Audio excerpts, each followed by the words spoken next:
आम आदमी पार्टी का जो राइज था वो सबसे अच्छा था 2000। बीजेपी जिसके लिए सबसे ज्यादा स्ट्रॉन्ग थी वो थी एमसीडी। दिल्ली के हेल्थ मिनिस्टर की तो सत्येंद्र जैन को अरेस्ट किया जाता है। एक के बाद एक नेताओं पे करप्शन के चार्जेस लग रहे थे और एक के बाद एक नेता जेल भी जा रहे थे। पर आपने वोट नहीं दिया तो मैं वापस से जेल चला जाऊंगा। लोकसभा इलेक्शन और राज्यसभा इलेक्शन दोनों ही अलग होती है। पॉलिटिक्स है ना वो टोटली डिपेंड है फ्री बीज पे। फ्री पानी देने का वादा करते हैं, हालांकि पानी की जगह कोको कोला आती है। अगर ये केजरीवाल करे तो ये गलत है, बाकी अगर बीजेपी करे तो ये बात सही हो जाती है। भाई ऐसे कैसे, हम महिलाओं को 2500 देंगे। केजरीवाल के अगेंस्ट जो सवाल उठाए जा रहे हैं ना वो इतने भी ज्यादा स्ट्रॉन्ग नहीं है और इनके नेतृत्व में पार्टी 3 सीट जीत के लाई है कि आने वाले चुनाव में योगी आदित्यनाथ को हटा दिया जाएगा और दूसरे को सीएम फेस बना दिया जाएगा। भाई मनमोहन सिंह सबसे ज्यादा भ्रष्ट आदमी है क्योंकि इसकी गलतियों को बस इलेक्शन के टाइम पे दोहराया जाता है। नमस्कार दोस्तों, दिल्ली इलेक्शन में आपका स्वागत है। इस इलेक्शन में आपको 2 तरीके का माहौल दिख रहा होगा। पहला, जो आम आदमी पार्टी बीजेपी के खिलाफ बोल रही होगी, दूसरा बीजेपी आम आदमी के खिलाफ बोल रही होगी। लेकिन ये वीडियो, आज की ये वीडियो बिल्कुल ही अलग होने वाली है क्योंकि हम दोनों ही पार्टी के खिलाफ में बोलेंगे। तो चलिए आज के इस वीडियो को हम शुरू करते हैं। तो दोस्तों 2025 आ चुका है और साथ ही साथ आ चुका है दिल्ली इलेक्शन भी। अब दिल्ली इलेक्शन के बारे में बात करने से पहले हम बात करेंगे पार्टियों के बारे में, जिसमें सबसे पहले आता है आम आदमी पार्टी। अब आम आदमी पार्टी का जो राइज था वो सबसे अच्छा था 2020 में, जब आम आदमी पार्टी ने बहुत सारे वोट लेके दिल्ली में एक तरफा सरकार बनाई थी। अब उसके बाद ऐसा नहीं कि आम आदमी पार्टी का झंडा झुक गया हो, उन्होंने पंजाब में भी अपनी सरकार बनाई और वहां पे भी उन्होंने एकदम क्लीन स्वीप करके दिखाया। इसी के साथ बीजेपी जिसके लिए सबसे ज्यादा स्ट्रॉन्ग थी वो थी एमसीडी, उस पे भी आम आदमी पार्टी ने क्लीन स्वीप कर लिया और इलेक्शन जीत लिया। कुल मिला के आम आदमी पार्टी पॉलिटिकली बहुत ज्यादा स्ट्रॉन्ग हो रही थी। लेकिन नेताओं की बात करें तो ये कमजोर होते जा रहे थे। सबसे पहले बात की जाए दिल्ली के हेल्थ मिनिस्टर की, तो सत्येंद्र जैन को अरेस्ट किया जाता है। बड़ा झटका दिल्ली सरकार को लगता हुआ कि स्वास्थ्य मंत्री सत्येंद्र जैन की गिरफ्तारी हुई है।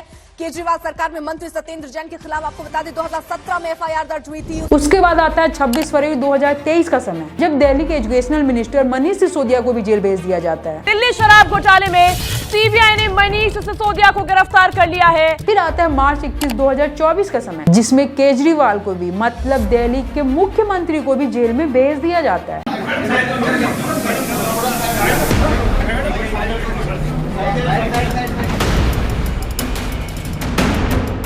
कुल मिला के आम आदमी पार्टी पॉलिटिकली तो बहुत ज्यादा स्ट्रांग हो रही थी, लेकिन नेताओं के कारण ये वीक होती जा रही थी। एक के बाद एक नेताओं पे करप्शन के चार्जेस लग रहे थे और एक के बाद एक नेता जेल भी जा रहे थे। आम आदमी पार्टी के सबसे बड़े नेता, उसके फाउंडर केजरीवाल जब जेल से बाहर आए, इसमें एक चीज मैं और ऐड करना चाहूंगी, जब वो जमानत से बाहर आए, वो बरी नहीं हुए अभी तक, वो बस जमानत पे बाहर आए हैं। जमानत पे बाहर आने के बाद 2024 के लोकसभा इलेक्शन को लेके केजरीवाल ने कई रैलियां करी, इंडिया अलायंस के साथ इन्होंने चुनाव भी लड़ा और इन्होंने एक भावुक अपील भी करी थी कि अगर आपने वोट नहीं दिया तो मैं वापस से जेल चला जाऊंगा। तो हमें मिलाने के लिए भगवान ने बेल दिलवा दी। ये लोग बता रहे हैं कि 20 दिन बाद जेल में वापस जाना है। आप लोगों का जो बटन दबाओगे वो बटन अगर खूब झाड़ू पे दब गया तो मुझे जेल जाने की जरूरत नहीं पड़ेगी। लेकिन इनके इस भावुक स्टेटमेंट के बाद भी कुछ ज्यादा फायदा नहीं मिला। दिल्ली की सारी ही सीट बीजेपी जीत गई। दिल्ली की सभी 7 सीटों पर भारतीय जनता पार्टी आगे है, सभी 7 सीटों पर। इसी से अनुमान लगाया जा रहा है कि शायद केजरीवाल का जादू अब कम हो रहा है। लेकिन अगर आप थोड़ा भी पॉलिटिकल एक्टिव हैं तो आपको पता होगा कि लोकसभा इलेक्शन और राज्यसभा इलेक्शन दोनों ही अलग होती है। दोनों के मुद्दे अलग होते हैं, दोनों के चेहरे अलग होते हैं। 2019 में भी लोकसभा की सारी सीटें बीजेपी जीती, लेकिन 2020 विधानसभा इलेक्शन में आम आदमी पार्टी ने क्लीन स्वीप कर दिया। खैर ये बेसिक से थोड़ी पॉलिटिकल नॉलेज हुई जो कि मैंने आपको बता दी, जिसका जानना आपको जरूरी था। अब हम चलते हैं थोड़ा डीप पॉलिटिक्स में। अब देखिए केजरीवाल की जो पॉलिटिक्स है ना वो टोटली डिपेंड है फ्री बीज पे और केजरीवाल ने फ्री बीज के दम पे 2013 में इलेक्शन जीता। खबर इस वक्त की, नई दिल्ली विधानसभा सीट से शीला दीक्षित हार गई हैं। अरविंद केजरीवाल की ये जीत हुई है जबरदस्त कामयाबी। गढ़ में पहुंचकर, कांग्रेस पार्टी के गढ़ में पहुंचकर शीला दीक्षित की सीट में उनको चुनौती देकर उन्हें हरा देना, वो भी 22,000 वोटों से।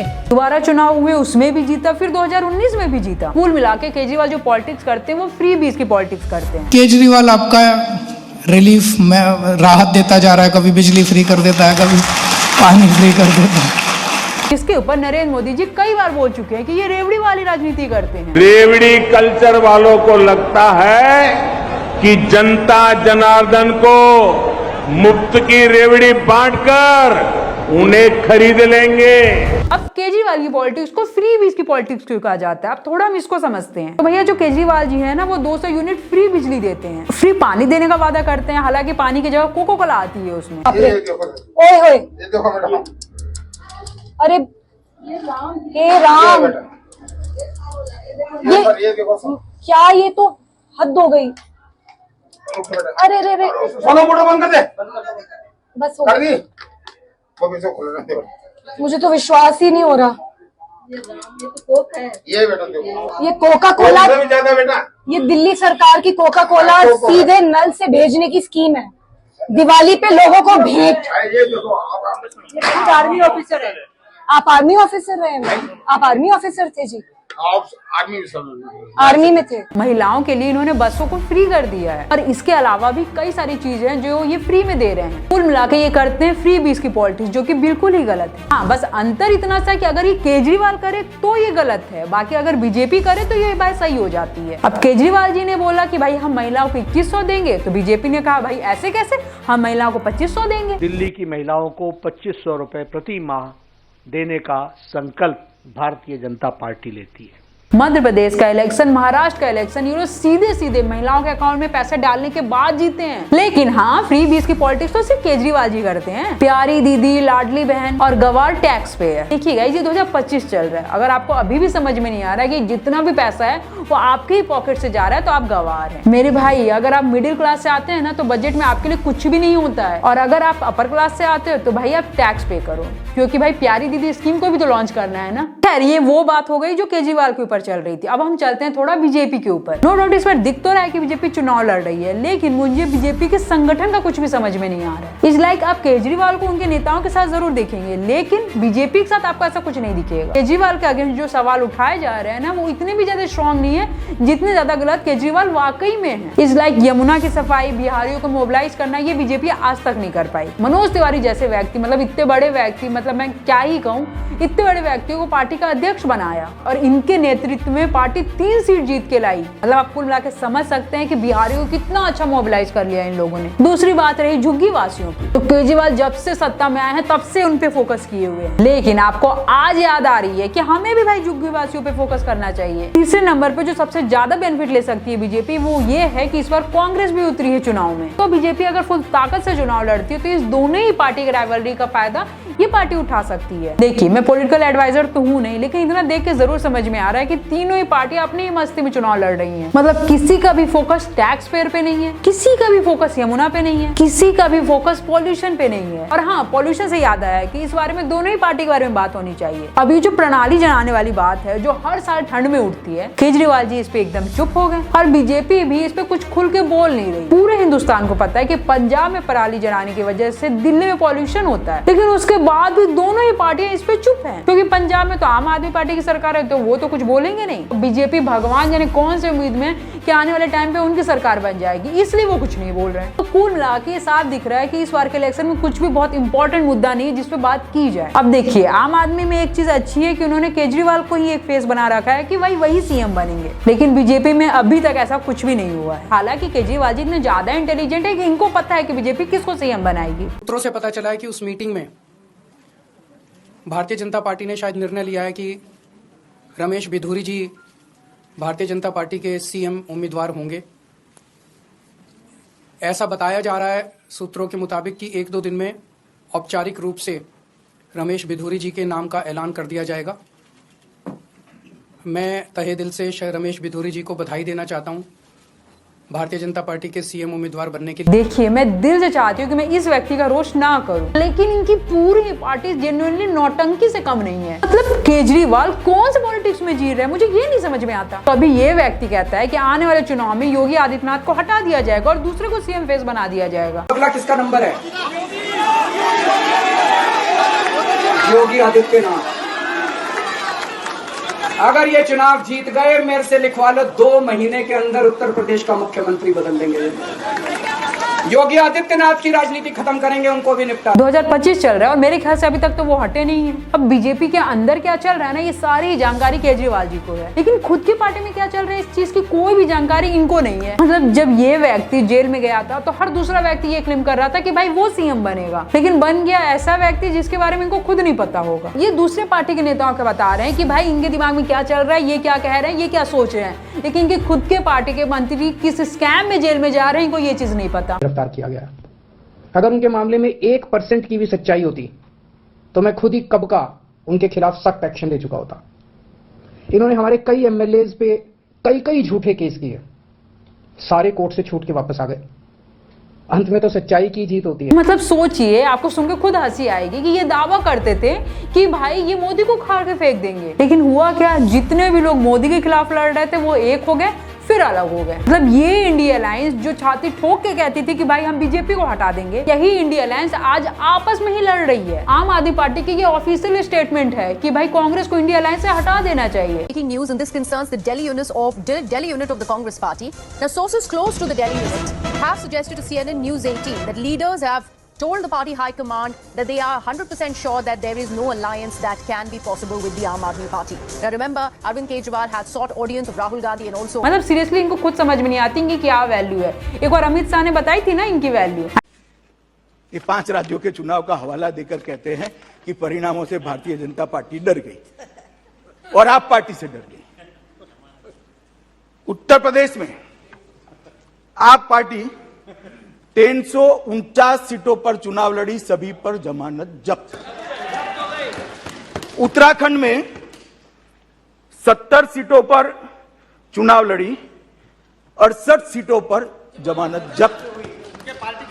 गोवा में 39 सीटों पर चुनाव लड़ी, 35 सीटों पर जमानत जब्त। पंजाब में अच्छा परफॉर्म करा, मणिपुर गए नहीं। हम किससे डरे भाई? मैंने सुना था, आई नो गाइज, मैंने वीडियो के स्टार्टिंग में बोला था कि हम दोनों ही पार्टी के बारे में बात करेंगे, लेकिन जब भी मैं इस केजरीवाल के स्टेटमेंट को सुनती हूँ ना, अंदर से मन होता है कि भाई इनके ड्रामे को एक्सपोज किया जाए। देखिए, अब उन चीजों के बारे में मैं नहीं बोलूंगी जिनके बारे में केजरीवाल हर बार एक्सपोज होते हैं। जैसे कि केजरीवाल ने कई बार बोला था कि वो लग्जरी कार में नहीं घूमेंगे, लेकिन आज के डेट में वो बराबर से घूम रहे हैं। ये व्यक्ति कहता था कि ये सीएम आवाज नहीं लेगा, लेकिन इसी व्यक्ति का आवाज भाई हद से ज्यादा महंगा है। बीजेपी ने इस वीडियो जारी करके केजरीवाल पर निशाना साधा। वीरेंद्र सचदेवा ने ये वीडियो सोशल मीडिया पर डाला है और लिखा है, जनता के पैसे खाकर अपने लिए 7 स्टार रिजॉर्ट का निर्माण करवाया है। इस व्यक्ति ने एक बार शीला दीक्षित को लेकर कई सारे स्टेटमेंट दिए थे। ये इतने बड़े बड़े घरों में रहते हैं, क्यों रहते हैं? ये हमारे इतने गरीब देश का राष्ट्रपति, पता नहीं कितने बताते, 340 एकड़ का मकान है, कितने का उसका, इतना बड़ा मकान। दिल्ली की 40% आबादी झुग्गी झोपड़ी में रहती है। एक झुग्गी में 20-20 लोग रहते हैं। पैर फैलाने को जगह नहीं है, रात को सोते हैं तो पैर फैलाने को जगह नहीं। और एक आदमी 300 एकड़ के बंगले, उसको हम कह सकते हैं कि भैया बंगला खाली करो, थोड़ा आम लोगों को भी दे दो जगह।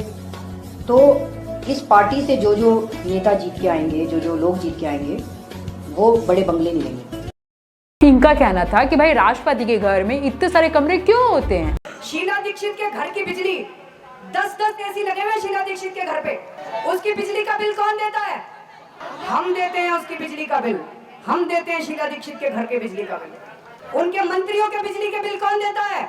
उनको तो पता ही नहीं कि बिजली कितनी बढ़ गई, कितनी कम हो गई, उनको तो पता ही नहीं। दिल्ली सचिवालय देखा है? दिल्ली सचिवालय पूरा का पूरा एयर कंडीशनड है ऊपर से नीचे तक। उनका टॉयलेट भी, पखाना भी उनका एयर कंडीशनर में चलता है, एयर कंडीशनड चलता है उनका पखाना भी।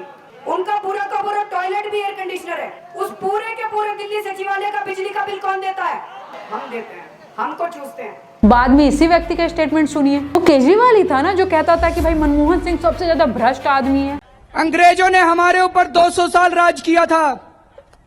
उन 200 सालों में वो हमारे देश को लूट के लंदन में पैसा ले जाते थे, लेकिन मुझे लगता है कि इन 10 सालों के अंदर डॉक्टर मनमोहन सिंह, राहुल गांधी और सोनिया गांधी की सरकार ने जितना घोटाला किया और जितने पैसे ये स्विस बैंकों में लेके गए, वो शायद 200 साल में अंग्रेज भी नहीं ले जा सके थे। लेकिन यही केजरीवाल जी का स्टेटमेंट आप बाद में देखिए। पॉलिटिक्स में कुछ भी स्टेबल नहीं होता और केजरीवाल को लेकर तो बिल्कुल भी नहीं। केजरीवाल एक लौते ऐसे नेता हैं जिन्होंने कई बार जंप कट ली है अपने पूरे पॉलिटिकल करियर में। लेकिन मैं आपको जेन्युइनली बताना चाहूंगी कि इन सब के बाद भी ये आदमी पॉलिटिक्स में हमेशा रहेगा और बड़े नाम के रूप में रहेगा, क्योंकि इसकी गलतियों को बस इलेक्शन के टाइम पे दोहराया जाता है। इसके अलावा साल भर इसके बारे में कोई भी बात नहीं होती। ये व्यक्ति जिस टाइप की पॉलिटिक्स को लेकर हिंदुस्तान में आया, उस पॉलिटिक्स में कुछ तो होगा जो बाकी पार्टियां भी इसको फॉलो कर रही हैं। फ्री बीज की पॉलिटिक्स केजरीवाल ने इंट्रोड्यूस कराई, लेकिन आज के डेट में फ्री बीज सबसे ज्यादा बीजेपी बांट रही है और इन लोग के अंदर बिल्कुल भी झिझक नहीं है कि ये फ्री बीज बांट रहे हैं। ये इस चीज को प्राउडली बता रहे हैं। आई होप सो आपको ये सारी बातें समझ में आई होंगी। अब मैं दिल्ली इलेक्शन को लेकर थोड़े से ओपिनियन शेयर करना चाहूंगी। पहली चीज, जब भी आप वोट देने जाए तो आप ये सोच के जाए कि कोई भी घुसपैठिया आपके आसपास तो नहीं रहता। इनकेस अगर रहता है तो आप एक बार जरूर सोचिएगा कि इनको शरण किसने दी है। इनको शरण देने वाले नेताओं को कभी वोट नहीं देना आपको, बस इतना ध्यान रखिएगा। दूसरा, आपको इतना ध्यान रखना है कि आपकी बात वाकई में कौन सा नेता सुन रहा है। ऐसा ना हो कि कल आप एडमिशन के लिए सांसद जी के पास जाएं और सांसद जी बोले भाई आप बच्चे ही क्यों पैदा करते हो।